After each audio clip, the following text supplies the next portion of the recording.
The winds, as Mark's talking about, are to their benefit right now, even though it did spread the fire towards this area.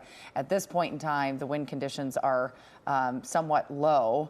I'm just concerned. They're really kind of they're racing the clock really right now, because the winds are supposed to pick back up around 6 o'clock tonight. So they've got to get this under control before then. But we are just seeing just such an epic aerial assault as this fire continues to push, as Mark was saying, somewhat to the north, which is where we find Kirsten Mitchell on Park Lane Drive near Mulholland in Encino. And I know people are just concerned in this area, Kirsten.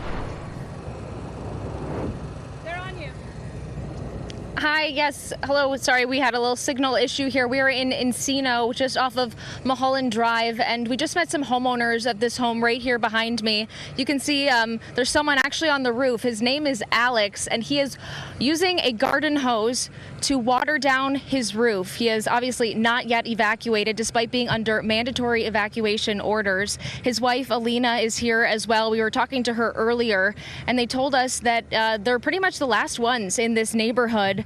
They're kind of keeping an eye also on the neighbors' homes right now.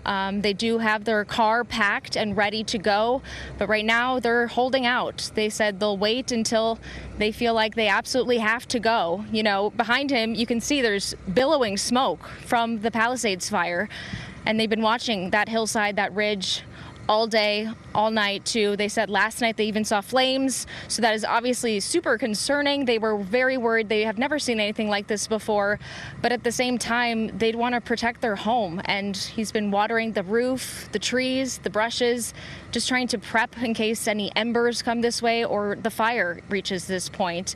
They are still a little bit a ways back. There is a good portion of land in between them and the fire line right now, and they do have a good vantage point of the fire. But of course, anyone in this area is really urged to leave if they haven't already. They said there's been some first responders that have come by too, and they've been telling them, hey, it's time to go. There's a lot of first responders in this area, but take a listen to more from my conversation with Alina.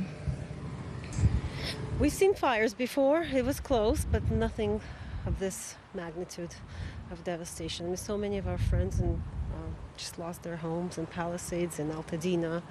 My sister lives in Pasadena. She had to evacuate.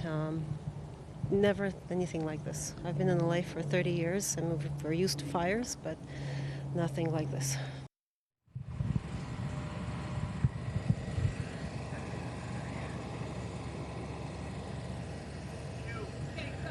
Just a really difficult time and a lot of uncertainty many homeowners are facing right now. I will say at this point in the Encino area, there is a ton of firefighters here. We've been driving by plenty of fire trucks, law enforcement. It does seem like this is kind of the staging area on the other side of the ridge, which is good news because they obviously don't want it impacting any more homes than it already has.